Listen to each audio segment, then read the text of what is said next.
ሰላም አስፈላጊዎች እንዴት ናችሁ? አሪፍ ያበዱ ቺኮች ገብተዋል። መርጣችሁ የምትፈልጉ ከታች ያለውን ዩዘር ይጠቀሙ። ከዚህ ቪዲዮ በኋላ የፈለገ ጠንካራ ሰው ብትሆኑ እንኳን ለትውልዱ ታለቅሳላችሁ። እኔም ይህን ቪዲዮ ለመስራት ጥናቶችን ሳደርግ ካገኟቸው ነገሮች የተነሳ ሳላስበው አይኔን እንባ ሲሞላውና የደረስንበትን አስከፊ ደረጃ በመገንዘብ ለረጅም ደቂቃዎች ማሰብ እስኪያቅተኝ በዝምታ ተውጬ ነበር። ሰላም ውድ ቤተሰቦቻችን እንደምን ቆያችሁ? ለዚህ ቪዲዮ በርካታ መረጃዎችን መሰብሰብ ስለነበረብን ከሰሞኑ ቪዲዮዎችን እየለቀቅን ባይሆንም የእግዚአብሔር ጥበቃ በስቶልን ዛሬም በዚህ ቪዲዮ ተመልሰን መጥተናል። ከጥቂት ጊዜ በፊት ጀምሮ በርካታ ቤተሰቦቻችን በተለይም በአስራዎቹ መጨረሻና በሀያዎቹ መጀመሪያ እድሜ ላይ የሚገኙ ሴቶች ከማያውቋቸው አካላት በወሲብ ንግድ የመሳተፍ ፍላጎት እንዳላቸው የሚጠይቁ መልእክቶች እንደሚደርሷቸው በቴሌግራም አድራሻችን አሳውቀውን ነበር እና ስራው በቃ ፈረንጆችና አረቦች አፍሪካዎች ጋር ጊዜ ማሳለፍ ነው። ክፍያ ደግሞ ቅድሚያ ነው። እኛም ይህን መነሻ በማድረግ አንዳንድ ነገሮችን ማጣራት እንጀምራለን። እንግዲህ በዚህ ጊዜ ነው ከጠበቅነው በላይ አስደንጋጭ ነገሮችን መመልከት የጀመርነው። ከዚህ ቀደም ኢትዮጵያ ፖርን የሚለውን ቃል ጉግል ላይ ሰርች በማድረግ ከቀዳሚዎቹ ተርታ ትመደባለች ሲባል የምንሰማው ጉዳይ ነው። በዛ ደንግጠን ሳናበቃ አሁን ኢትዮጵያ የወሲብ ቪዲዮዎችን እያመረተች ነው ቢባል ማን ያምናል? በተለይም ቴሌግራም በተባለው የማህበራዊ ትስስር ፕላትፎርም በርካታ የኢትዮጵያውያን የወሲብ ቪዲዮዎች እየተጋሩ ነው። እነዚህን የቴሌግራም ቻናሎች እና በውስጣቸው የያዟቸውን ጉዶች በዝርዝር እነግራችኋለን። ከሚለቀቁ ቪዲዮዎች መሃል ደግሞ የህፃናት ፖርኖግራፊ የሚባል ሳይቀር እየተሰራጩ ይገኛሉ። በምስሉ ላይ እንደምትመለከቱት ለቁጥር የሚያዳግቱ ቻናሎች በዚህ ተግባር በመሰማራት የብዙዎችን ህይወት እያመሰቃቀሉ ይገኛሉ። ለመሆኑ እነዚህን ቪዲዮዎች የሚያጋራቸው ማን ነው? ምንስ ለመጠቀም ነው የሚያጋራቸው? ሴቶቹስ ይህን የሚያደርጉት በፍቃዳቸው ነው? የመንግስትስ ዝምታ በሚሉ ጥያቄዎች ላይ ተነስተን ጠለቅ ያለ ምርመራ አድርገናል። በምርመራችንም ራሳቸውን ካጠፉ ሴቶች፣ ሀገራቸውን ጥለው እስከተሰደዱ ሴቶች የበርካቶችን ታሪክ ተመልክተን ሁሉንም በቅደም ተከተል የምናደርሳችሁ ይሆናል። እንዲሁም በአስደንጋጭ ሁኔታ መጽሐፍ ቅዱስ የወሲብ ቪዲዮ ወይንም ፖርኖግራፊ መመልከትን አይከለክልም የሚሉ ወጣቶች እየመጡም እንደሆነ ተመልክተናል። ለዚህም ሀሳብ እንደ ክርስቲያን የራሳችንን ሙግት የምናቀርብ ይሆናል። እናንተም ውድ ቤተሰቦቻችን ትውልዱን ይታደጋል ብላችሁ የምታስቡትን ጠቃሚ መልእክት በቅንነት ታጋሩን ዘንድ እየጠየቅን በቀጥታ ወደ ዝርዝሩ እናልፋለን። ለቻናሉ እንግዳ የሆናችሁ ሰብስክራይብ በማድረግ ተወዳጁ። እንዲሁም ለብዙዎች የሚጠቅሙ ሀሳቦች ስለተካተቱበት ቪዲዮን ላይክ እና ሼር በማድረግ ብዙዎች ጋር እንዲደርስ የበኩላችሁን ትወጡ ዘንድ በትህትና እንጠይቃለን።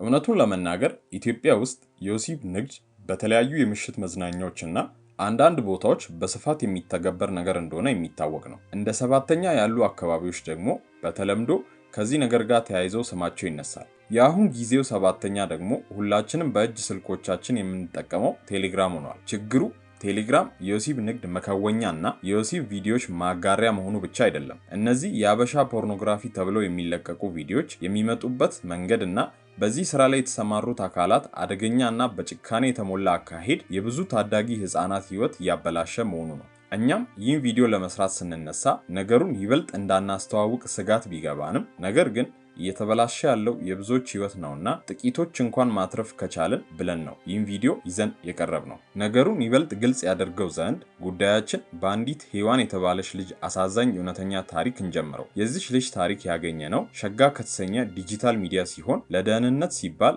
የባለ ታሪኳ ስም እንደተቀየረ በድረገጹ ተመልክተናል። ሔዋን ወጣትና በተስፋ የተሞላች ሴት ነበረች። ሔዋን የተወለደችው አዲስ አበባ ውስጥ ሲሆን ብዙም ከሰው ጋር የምትተዋወቅ አይነት ሰው አልነበረችም። ብዙ ጊዜዋን የምታሳልፈው ለብቻዋ ቤት ውስጥ ነበር። ምንም እንኳን ሔዋን አይናፋርና ከሰው የማትግባባ ብትሆንም ውስጧ ግን ያልገለጠችው ተጫዋችነትና ቀልድ አዋቂነት እንዲሁም ነገሮችን ቀለል አድርጎ የማየት ችሎታ ነበራት። ሔዋን የሁለተኛ ደረጃ ትምህርቷን እያጠናቀቀች ስትመጣ ይህን የተደበቀ ማንነቷን የምትገልጥበት መንገድ አገኘች። ይህም መንገድ ማህበራዊ ሚዲያ በተለይም ፌስቡክ ነበር። ከዚህ በኋላ ወደ ዩኒቨርሲቲ ስትገባ ነፃ ዋይፋይ በማግኘቷ ኦንላይን የምታሳልፈው ጊዜ እየበዛ ይመጣል። አይናፋሯ ሔዋን ኦንላይን ላይ በርካታ ለቀልዶቿ የሚስቁላትና በርካታ ነገሮችን የምታወራቸው ምናባዊ ጓደኞችንም አፍርታ እስከ ሌሊት ጊዜዋን እዛው ማህበራዊ ሚዲያ ላይ ታጠፋ ነበር። ታዲያ በዚህ መሃል ነበር አንድ የምታውቀው ሰው ቴሌግራም ላይ መጥቶ ፌስቡክ ላይ እንደሚያውቃት በመናገር የተዋወቃት። ንግግራቸውም ቀስ በቀስ እያደገ መጥቶ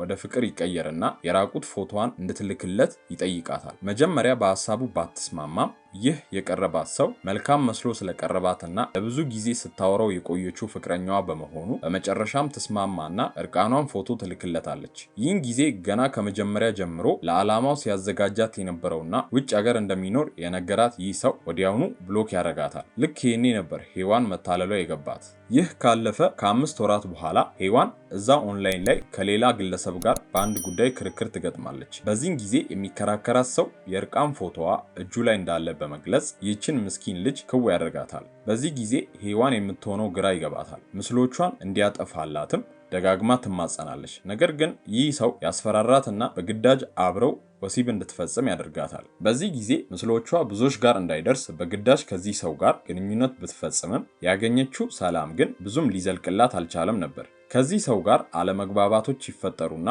ሰውየው ሚስጥሮቿን ለሕዝብ በማውጣት ይበቀላታል። ውድ ቤተሰቦቻችን ይህ የሔዋን ታሪክ ብቻ አይደለም። ፈረንጆቹ ሪቬንጅ ፖርኖግራፊ ወይንም የበቀል ፖርኖግራፊ የሚሉት ኢትዮጵያ ውስጥ በእጅጉ እየበዛ ነው። ይህ የበቀል እርምጃ ብዙ ጊዜ የሚወሰደው በቀድሞ የፍቅር አጋር ቢሆንም ኢትዮጵያ ውስጥ ግን ነገሩ ወደ ትርፋማ ቢዝነስ እንዲሁም ወደ ተደራጀ ኢንዱስትሪ ሳይቀር ከፍ ብሏል። እኛም ይህን ቪዲዮ በምናዘጋጅበት ወቅት የተሰረቁ የሀበሻ የወሲብ ቪዲዮ የሚለቀቁባቸውን በርካታ የቴሌግራም ቻናሎችን ተመልክተናል። በምልከታችንም ምን ያህል የሰው ልጅ ሰብአዊ ማንነቱን እንደተወና ከእንስሳ የባሰ ለማመን የሚከብዱ ነገሮችን እንደሚያደርግ ተመልክተናል። የቴሌግራም ቻናሎቹን አሰራር እንንገራችሁና ወደ ዋናው ሀሳባችን እንመልሳችኋለን። ይበልጥ እንዳናስተዋውቃቸው ብንፈራም በቴሌግራም ሕግ መሰረት ቻናሎቹ በቀላሉ ሰርች ተደርገው የሚገኙ ባለመሆናቸው የዩቲዩቡን ሕግ በጠበቀ መልኩ ብለር እያደረግን የተወሰኑትን እናሳያችሁ። እንደምትመለከቱት የቻናሎቹ ብዛት ስፍር ቁጥር የላቸውም። ሌዝቢያን ሀበሻ፣ ኢትዮጵያን ገርል፣ ኢትዮጵያን ሴቶች፣ ወሲብ አገናኝ የሚሉና የመሳሰሉ ስሞችን የያዙ ቻናሎች ናቸው። እነዚህ ቻናሎች በደንብ የተደራጁ ናቸው። ፍሪ እና ቪአይፒ ተብለውም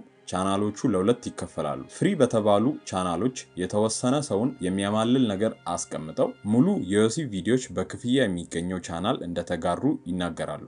ክፍያውም የየራሱ ፓኬጅ ያለው ሲሆን ከ500 እስከ 4000 ብርም እንደሚከፍሉ ተመልክተናል። እነዚህ ቻናሎች የሚሰሩት በድብቅ ሆነ በግልጽ የተቀረጹ የወሲብ ቪዲዮዎችን ማጋራት ብቻ አይደለም። በስሮቻቸው የተለያዩ ሴቶችን በመያዝ ቻት ሴክስ፣ ቪዲዮ ሴክስ እንዲሁም በአካል ተገናኝተው እርኩሰታቸውን እንደሚከውኑ ጭምር ያስተዋውቃሉ። የቴክስት እንዲሁም የቮይስ ሴክስ የተባሉትን መመልከት የቻልን ቢሆንም ቪዲዮን የሚያዩ ልጆች ሊኖሩ ስለሚችሉ እዚህ ጋር ማቅረብ ተገቢ መስሎ አልታየንም። ውድ ቤተሰቦቻችን ያስለቀሰንንና እጅግ ልባችንን የነካው ደግሞ ከፍ ያለውና በርካታ ገንዘቦችን የሚጠይቁበት ፓኬጅ የህፃናት የወሲብ ቪዲዮ የሚለቀቅበት ቻናል መሆኑ ነው። ለዚህ ስራቸው ገና በአስራዎቹ መጀመሪያ ያሉ ህፃናት መጠቀሚያ በማድረግ ፕሪሚየም ፓኬጅ እያሉ ገንዘብ ይሰሩበታል። ታዲያ ቪዲዮቹ የሚለቀቁበት በወሲብ አድራጊዎቹ ፈቃድ ከሆነ እኛ ምን አገባን የሚል ጥያቄ የሚፈጥርባችሁ ሰዎች ልትኖሩ ስለምትችሉ ነው ቀደም ሲል የሔዋንን ታሪክ ያጋራናችሁ። በእኛ ምልከታ የአብዛኛዎቹ ቪዲዮዎች በፍቃድ የሚለቀቁ አይደሉም። ልክ በወቅቱ የአስራዎቹን ዕድሜ እንኳን ያልጨረሱትን ሔዋንን እንዳደረጉት ሁሉ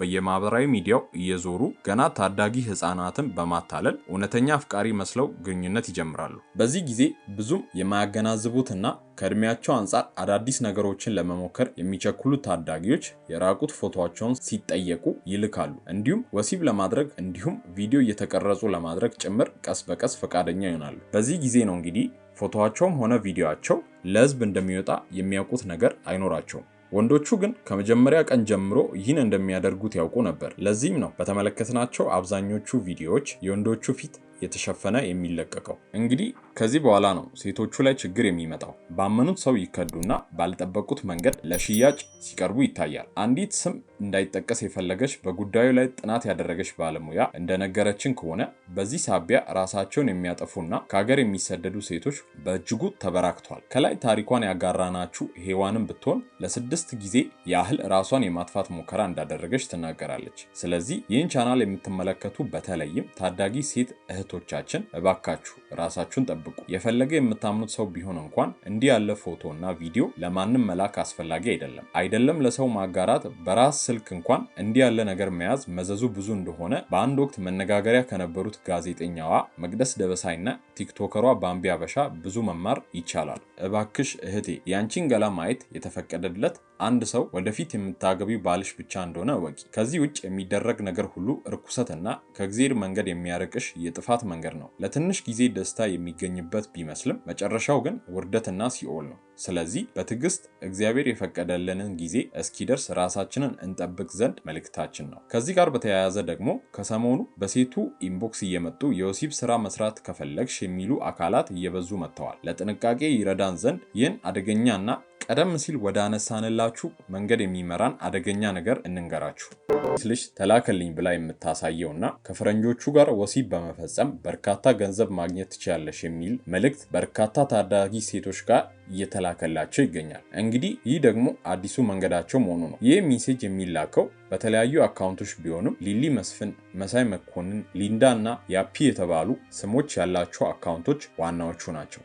እና ስራው በቃ ፈረንጆችና አረቦች አፍሪካዎች ጋር ጊዜ ማሳለፍ ነው።